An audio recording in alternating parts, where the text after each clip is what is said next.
Hello, my name is Pastor Dan Moreno, and I bring you greetings from Pastor Jeff Thomas of Trinity Assembly of God. Today it is truly an honor to stand before the sacred desk of Dr. Rod Parsley. Today the title of my sermon is Take a Break, and my topic is the significance of Sabbath rest. First of all, God established the principle of Sabbath rest at the beginning of time. We see in Genesis chapter 2, specifically verses 1 through 3, that first of all, it says that thus, verse 1, thus the heavens and the earth and all the hosts of them were finished. So God shows at the beginning that Sabbath rest comes after all work is finished. Verse 2, it talks about how God, He rested on the seventh day. So God did not only create the Sabbath for His creation, but He Himself partook of it.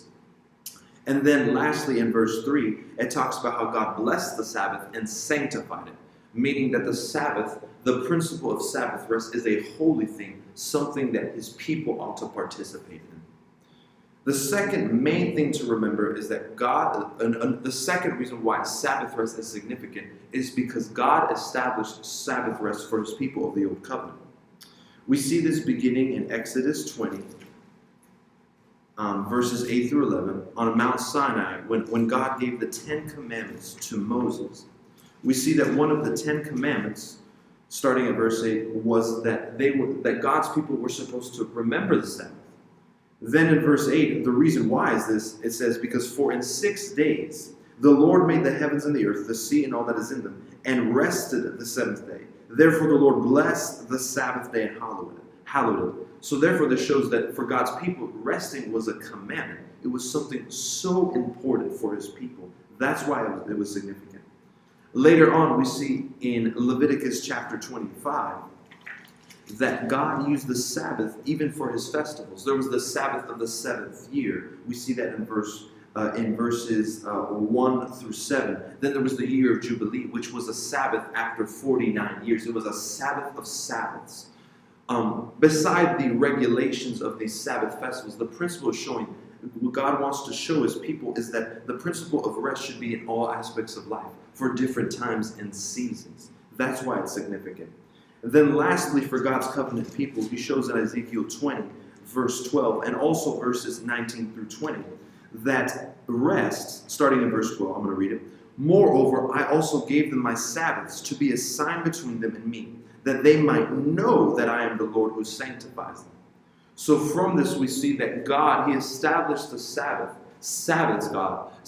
as a principle of rest, to show as a sign between Him and His people that they were His people. But even more powerful is that God was going to use His Sabbaths as a sign to bring the Gentiles unto Him. So therefore the Sabbath is far more than a regulation. It is a spiritual commission. And lastly, we see that God, the reason why the Sabbaths are so important, Sabbath rest is important, is that God established this principle even for His New Testament people.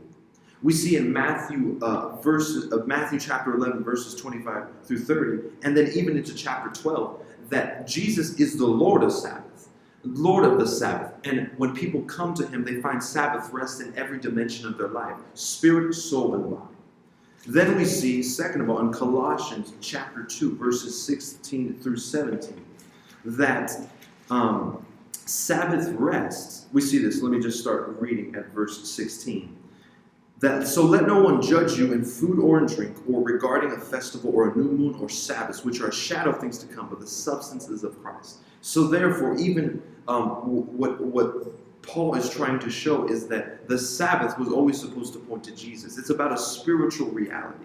And lastly, in Hebrews chapter 3, verses 16, even to chapter 4, verse 3, we see that God's people, the original God's people, they failed to enter into God's Sabbath rest because they didn't believe. So what we see is that the Sabbath rest not only was a time of physical rest, but it was supposed to be a representation of the spiritual rest that we find in Jesus, that we can rest from our works, trying to strive for salvation on our own.